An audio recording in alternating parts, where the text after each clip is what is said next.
அண்மையில நடிகை நயன்தாரா நடிப்புல வெளியான அன்னபூரணி படம் நெட்ஃபிளிக்ஸ் ஓடிடி தளத்திலிருந்து நீக்கப்பட்டிருக்கு. சங்கிகள் தான் நினைச்சதை சாதிச்சிருக்கிறாங்க. இது ஒரு தப்பான முன்னுதாரணத்தை காட்டி இருக்கிறதா சொல்லலாம். தங்களுக்கு பிடிக்காத திரைப்படத்தை அல்லது புத்தகத்தை அல்லது ஒரு சாதாரண சோசியல் மீடியா போஸ்ட கூட ஒழிச்சிடலாம் அப்படிங்கிற ஒரு தைரியம் மிதப்பு சங்கிகள் கிட்ட தெரியுது.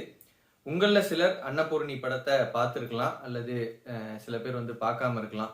இந்த வீடியோல படத்தோட கதை என்ன, ஏன் இந்த படத்தை சங்கிகள் எதிர்க்கிறாங்க, மோசமான படங்களுக்கு எந்த தடையும் இல்லாதப்போ இந்த படத்துக்கு ஏன் தடை அப்படிங்கறதெல்லாம் தான் இங்க பார்க்க இருக்கிறோம். கடந்த டிசம்பர் 1 அன்னைக்கு லேடி சூப்பர் ஸ்டார்னு அழைக்கப்படுற நடிகை நயன்தாராவோட 75வது படம் அன்னபூரணி ரிலீஸ் ஆச்சு. இந்த படத்துல சத்யராஜ், ஜெய், KS ரவிக்குமார் போன்றோர் நடிச்சிருந்தாங்க. தியேட்டர்ல ரிலீஸ் ஆன இந்த படம் கிட்டத்தட்ட ஒரு மாசம் கழிச்சு டிசம்பர் 29 அன்னைக்கு நெட்ஃபிளிக்ஸ்ல வெளியிடப்பட்டுச்சு. இந்த சூழல்ல சோசியல் மீடியால கடுமையா இதை எதிர்த்தாங்க சங்கிகள். ஜனவரி 8 அன்னைக்கு ஹிந்து ஐடி செல் அப்படிங்கிற ஒரு அமைப்பை உருவாக்குன பாஜக உறுப்பினர் ரமேஷ் சோலங்கி அப்படிங்கிறவரு மும்பை போலீஸ்ல இந்த படத்துக்கு எதிராக FIR பதிவு பண்ணாரு. இந்த பின்னணியில இப்போ அன்னபூர்ணி படம் நெட்ஃபிளிக்ஸ்ல இருந்து நீக்கப்பட்டிருக்கு.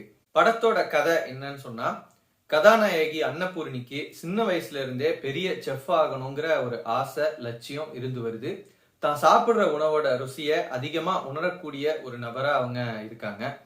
எந்த உணவை கொடுத்தாலும் கண்ணை கட்டிக்கிட்டே அதை என்னன்னு சொல்ற திறன் அவங்களுக்கு இருக்கு.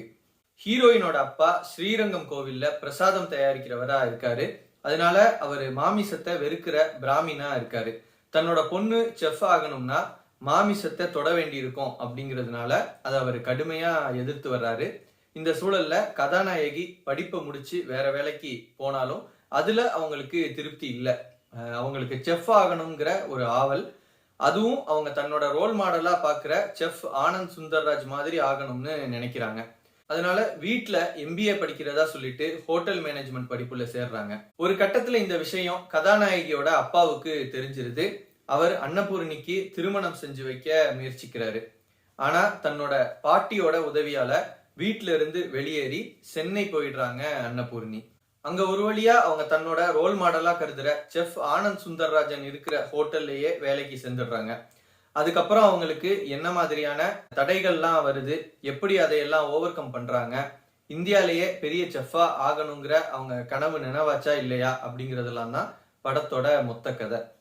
கதை முழுக்க கதாநாயகிக்கு பக்கபலமா அவருக்கு ஆதரவா இருக்கிற ஒரு முக்கிய கதாபாத்திரம் தான் ஃபர்ஹான். அந்த பாத்திரத்துல ஜெய் நடிச்சிருக்கிறாரு. அதுதான் சங்கிகளுக்கு கடும் எரிச்சலை ஏற்படுத்தி இருக்குது.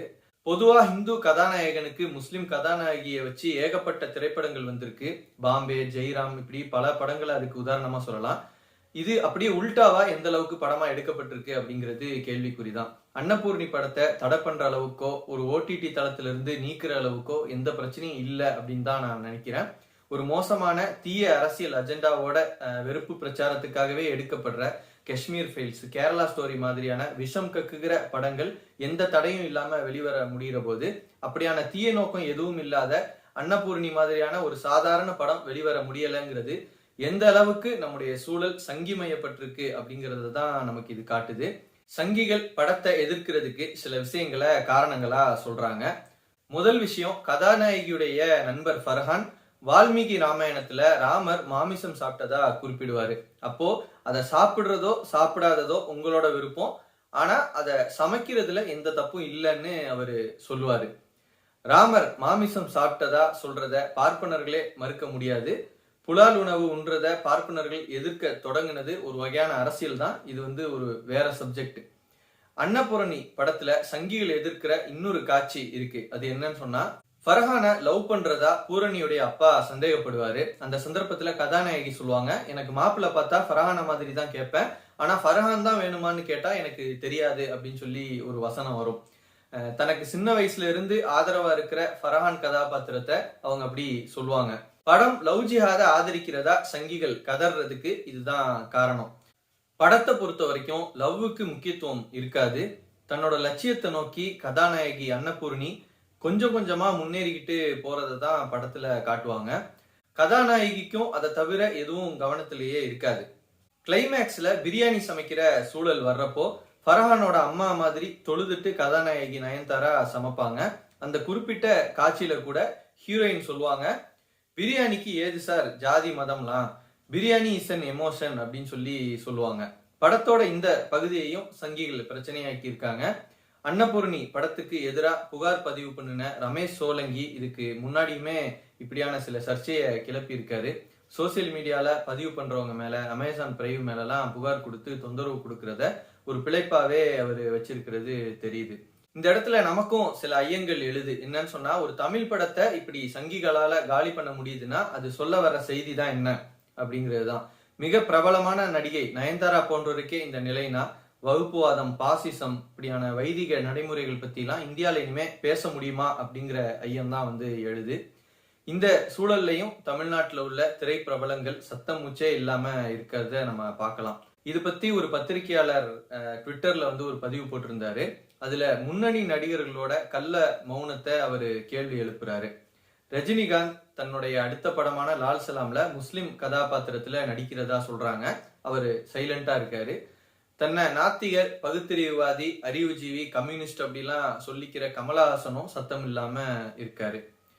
அரசியலுக்கு வர ஆர்வத்தை வெளிப்படுத்திட்டு இருக்கிற நடிகர் விஜய் அமைதியா இருக்காரு. அதே மாதிரி உதயநிதியும் கூட அமைதியா தான் இருக்கிறத நம்ம பார்க்கலாம். இது பத்திலாம் யாராவது வாய் திறக்கிறாங்களா அப்படின்னு சொல்லி நீங்க என்ன நினைக்கிறீங்க அப்படிங்கிறத கமெண்ட் செக்ஷன்ல சொல்லுங்க.